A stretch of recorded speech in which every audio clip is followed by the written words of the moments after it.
ನಮ್ಮ ತಾಲೂಕ ಶಾಸಕರಾದಂಥ BR ಪಾಟೀಲ್ರವರು ಮೀಸಲಾತಿ ಬಗ್ಗೆ ಹಾಗೂ ವೀರಶೈವ ಲಿಂಗಾಯತ ಪಂಚಮಸಾಲಿ ಮೀಸಲಾತಿ ಹೋರಾಟದ ವಿರೋಧವಾಗಿ ಹೇಳಿಕೆಯನ್ನು ಕೊಟ್ಟಿರ್ತಾರೆ.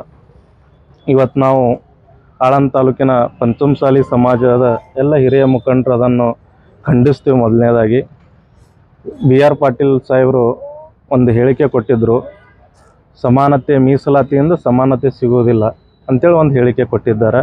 ಆದರೆ ಸಂವಿಧಾನದಲ್ಲಿ ಮೀಸಲಾತಿಯನ್ನು ಯಾಕೆ ನಾವು ಸಂವಿಧಾನದಲ್ಲಿ ಪರಿಚಯಿಸಿದ್ರೆ ಅಂದ್ರೆ ಸಮಾನತೆ ಇಡೀ ಸಮಾಜದಾಗ ಆತ್ಮಗೌರವದಿಂದ ಎಲ್ಲರೂ ಬಾಳಬೇಕು, ಎಲ್ರಿಗೂ ಸಮನಾಗಿ ಏನಪ್ಪ ಅಂದ್ರೆ ಅವಕಾಶಗಳು ಸಿಗಬೇಕಂತೇಳಿ ಮೀಸಲಾತಿ ಪರಿಚಯ ಮಾಡಿತ್ತು ಸಂವಿಧಾನ.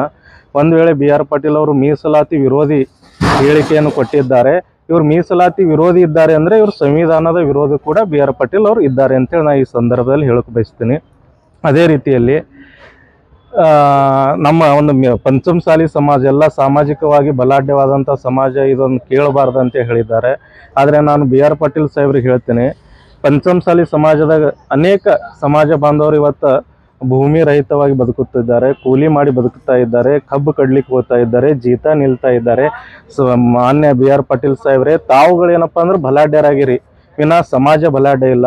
ತಾವುಗಳು ಸಮಾಜದ ಪಂಚಮಸಾಲಿ ಸಮಾಜದ ಒಂದು ಮತಗಳನ್ನು ತೆಗೆದುಕೊಂಡು 4 ಬಾರಿ ಶಾಸಕರಾಗಿದ್ದೀರಿ, ನೀವು 100 ಕೋಟಿ ಒಡೆಯರಾಗಿದ್ದೀರಿ. ಆದರೆ ನಿಮಗೆ ಮೀಸಲಾತಿ ಅವಶ್ಯಕತೆ ಇರಲಾರದೆ ಇರ್ಬೋದು, ಆದರೆ ಪಂಚಮಸಾಲಿ ಸಮಾಜಕ್ಕೆ ಮೀಸಲಾತಿ ಏನಪ್ಪ ಅಂದ್ರೆ ಅತ್ಯಂತ ಅವಶ್ಯಕ ಅದ. ಈಗಾಗಲೇ ನೀವು ಅನೇಕ ಸಂದರ್ಭದಲ್ಲಿ ಚುನಾವಣೆಗಿಂತ ಮೊದಲು BR ಪಾಟೀಲ್ ಸಾಹೇಬರು ಪಂಚಮಸಾಲಿ ಸಭೆಗಳನ್ನು ಕರೆದಿದ್ದಾರೆ. ಪಂಚಮಸಾಲಿ ಸಮಾಜದ ಸಲುವಾಗಿ ನಾನು ಯಾವಾಗಲೂ ಇರ್ತೀನಿ ಅಂತ ಹೇಳಿದ್ದಾರೆ. ಪಂಚಮಸಾಲಿ ಸಮಾಜಕ್ಕೆ ಏನಪ್ಪ ಹೋರಾಟಕ್ಕೆ ಏನಪ್ಪ ಅಂದ್ರೆ ನಾನು ತನು ಮನ ಧನದಿಂದ ಸಪೋರ್ಟ್ ಮಾಡ್ತೀನಿ ಅಂತ ಹೇಳಿದ್ದಾರೆ. ಯಾವಾಗ BR ಪಾಟೀಲ್ ಸಾಹೇಬರು ಚುನಾವಣೆ ಗೆದ್ದು ಇವತ್ತು ಕಾಂಗ್ರೆಸ್ ಸರ್ಕಾರದಲ್ಲಿ ಕಾಂಗ್ರೆಸ್ನಲ್ಲಿ ಮುಖ್ಯಮಂತ್ರಿಗಳನ್ನು ಖುಷಿಪಡಿಸುವ ಸಲುವಾಗಿ, ಕಾಂಗ್ರೆಸ್ನವರನ್ನು ಖುಷಿಪಡಿಸುವ ಸಲುವಾಗಿ, ಮುಖ್ಯಮಂತ್ರಿಗಳಿಂದ ಒಂದು ಮಂತ್ರಿಗಿರಿ ಸ್ಥಾನವನ್ನು ಪಡೆದುಕೊಳ್ಳುವ ಸಲುವಾಗಿ ಇವತ್ತು ಯಾವ ಒಂದು ಸಮಾಜ ಶಾಸಕರನ್ನಾಗಿ ಮಾಡಿದ್ದಾರೆ, ಆ ಸಮಾಜಕ್ಕೆ ದ್ರೋಹ ಮಾಡುವ ಕೆಲಸವನ್ನು ಇವತ್ತು BR ಪಾಟೀಲ್ ಸಾಹೇಬರು ಮಾಡ್ತಾ ಇದ್ದಾರೆ. ಇದು ಸಮಾಜಕ್ಕೆ ದ್ರೋಹ ಮಾಡುವುದು ಹಾಗೂ ತಮಗೆ ಜನ್ಮ ಕೊಟ್ಟವರಿಗೆ ದ್ರೋಹ ಮಾಡುವುದು ಎರಡೂ ಒಂದೇ ಅಂತೇಳಿ ಈ ಸಂದರ್ಭದಲ್ಲಿ ನಾನು ಹೇಳುತ್ತಾ ಇವತ್ತೇನವ್ರು ಹೇಳಿದ್ದಾರೆ, ನಾನು ಒಂದೇ ಕೇಳ್ತೀನಿ BR ಪಾಟೀಲ್ ಸಾಹೇಬರಿಗೆ, ನೀವು ವೀರಶೈವ ಲಿಂಗಾಯತ ಪಂಚಮಸಾಲಿ ಸಮಾಜದ ಮೀಸಲಾತಿ ಹೋರಾಟದ ವಿರೋಧ ಇದ್ದೀರಿ, ಪರ ಇದ್ದೀರಿ, ಸ್ಪಷ್ಟಪಡಿಸ್ಬೇಕು. ನೀವು ಚುನಾವಣೆ ಗೆಲ್ಲೋಕ್ಕಿಂತ ಮೊದಲು ನಾನು ಮೀಸಲಾತಿ ಹೋರಾಟಕ್ಕೆ ದೊಡ್ಡ ಮಟ್ಟದ ಸಪೋರ್ಟ್ ಇದ್ದೀನಿ ಅಂತ ಹೇಳ್ತೀರಿ. ಇವತ್ತು ಮಂತ್ರಿ ಸ್ಥಾನ ಕೊಡ್ತಾರಂತೇಳಿ ಮಂತ್ರಿ ಲಾಭಿಗಾಗಿ ನೀವೇನು ಮಾಡಕತ್ತೀರಿ, ಮೀಸಲಾತಿ ಹೋರಾಟವನ್ನು ಹತ್ತಿಕ್ಕುವ ಒಂದು ಕೆಲಸವನ್ನು ಮಾಡ್ತಾ ಇದ್ದೀರಿ. ನಿಮ್ಮ ಈ ದ್ವಂದ್ವ ನಿಲುವು ಹಿಂದಿನ ಹಿಡಿದು ನೀವು ದ್ವಂದ್ವ ನಿಲುವುದಾಗೆ ಇದ್ದೀರಿ, ಯಾವುದೂ ನಿಮ್ಮ ನಿಲುವು ಸ್ಪಷ್ಟವಾಗಿಲ್ಲ. ಇವತ್ತು ನಾನು ಕೇಳಕ್ಕೆ ಬಯಸ್ತೀನಿ, ನೀವು ಮೀಸಲಾತಿ ಪಂಚಮಸಾಲಿ ಸಮಾಜಕ್ಕೆ 2A ಮೀಸಲಾತಿ ಕೊಡುವ ಪರವಾಗಿದ್ದೀರೋ ವಿರೋಧವಾಗಿದ್ದೀರೋ ಅದು ಸ್ಪಷ್ಟನೆ ಕೊಡಬೇಕು.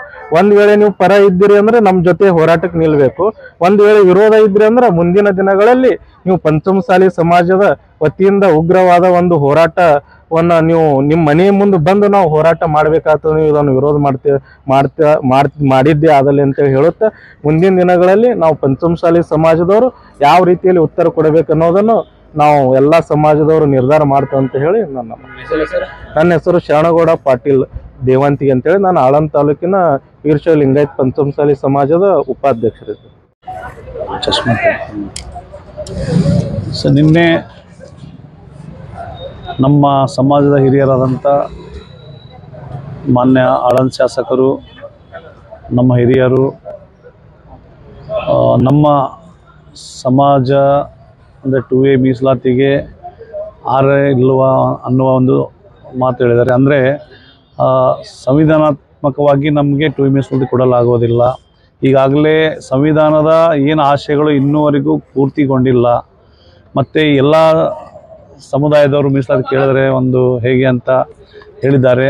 ಆದರೆ ನಾನು ಒಂದು ಸ್ಪಷ್ಟ ಒಂದು ಹೇಳಿಕೆ ಹೇಳೋಕ್ಕೆ ಇಷ್ಟಪಡ್ತೀನಿ. ಅಂದರೆ ಇವತ್ತಿನ ದಿವಸ ನಾವು ಸುಮಾರು 4 ವರ್ಷದಿಂದ ಈ 2A ಮೀಸಲಾತಿ ಒಂದು ಹೋರಾಟ ಮಾಡ್ತಾಯಿದ್ದೀವಿ.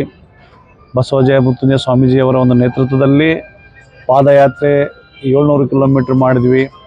ಅದರ ನಂತರ ಹಂತ ಹಂತವಾಗಿ ಹೋರಾಟಗಳು ಮಾಡ್ತಾ ಬಂದೀವಿ. ಈ ಒಂದು ಹೋರಾಟದಲ್ಲಿ ಸಮಾಜದ ಎಲ್ಲ ಹಿರಿಯ ಶಾಸಕರು ಇವತ್ತಿನ ದಿವಸ ಕಾಂಗ್ರೆಸ್ನಿಂದ ಆಗಿರ್ಬೋದು, ಇವತ್ತಿನ ದಿವಸ BJPದವರು ಆಗಿರ್ಬೋದು, ಎಲ್ಲ ನಮ್ಮ ಹಿರಿಯ ಶಾಸಕರು ಮತ್ತು ಕಿರಿಯ ಶಾಸಕರು ಮತ್ತು ಎಲ್ಲ ರಾಜಕೀಯ ಒಂದು ಧುರೀಣರು ಈ ಒಂದು ನಮ್ಮ ಹೋರಾಟಕ್ಕೆ ಕೈ ಜೋಡಿಸಿದ್ರು. ಆದರೆ ಈಗ ಸರ್ಕಾರದ ಒಂದು ಏನು ಇವ ಸಿದ್ದರಾಮಯ್ಯನವರ ಒಂದು ಸರ್ಕಾರದಲ್ಲಿ ನಮ್ಮ ಒಂದು ಹೋರಾಟಕ್ಕೆ ಬಹಳಷ್ಟು ನಿರ್ಲಕ್ಷ್ಯ ಮಾಡ್ತಾ ಇದ್ದಾರೆ, ನಮ್ಮ ಸಮಾಜ ಶಾಸಕರುಗಳೆಲ್ಲ ಹಿಡ್ಕೊಂಡು.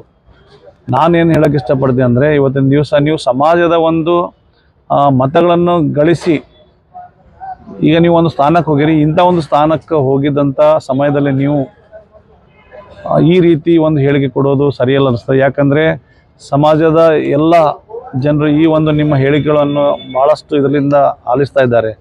ಅದಕ್ಕಾಗಿ ಸಮಾಜಕ್ಕೆ ನೀವು ಏನು ಹಿಂದೆ ಯಾವ ರೀತಿ 2A ಮೀಸಲಾತಿಗಾಗಿ ಸಪೋರ್ಟ್ ಮಾಡಿದರೆ, ಈಗ ಕೂಡ ನೀವು ನಮಗೆ ಹೋರಾಟಕ್ಕೆ ನೀವು ಸಪೋರ್ಟ್ ಮಾಡಬೇಕು.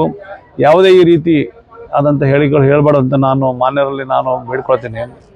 ಯಾಕಂದರೆ ನೀವು ನಮ್ಮವರೇ, ನಮ್ಮ ಸಮಾಜದವರೇ, ನೀವು ನಮ್ಮ ಸಮಾಜದವ್ರು ಅಂತೇಳಿ ಇವತ್ತು ದಿವಸ ನಮ್ಮ ದೀಕ್ಷಾ ಪಂಚಮಸಾಲಿ ಸಮಾಜದ ಒಂದು ದೊಡ್ಡ ಸಮಾಜದಿಂದ ತಾವು ಮತ ಗಳಿಸಿದ್ದೀರಿ ಮತ್ತು ನೀವು ಇವತ್ತಿನ ದಿವಸ ಸ್ಥಾನಕ್ಕೆ ಕೂಡ ಹೋಗಿದ್ದೀರಿ.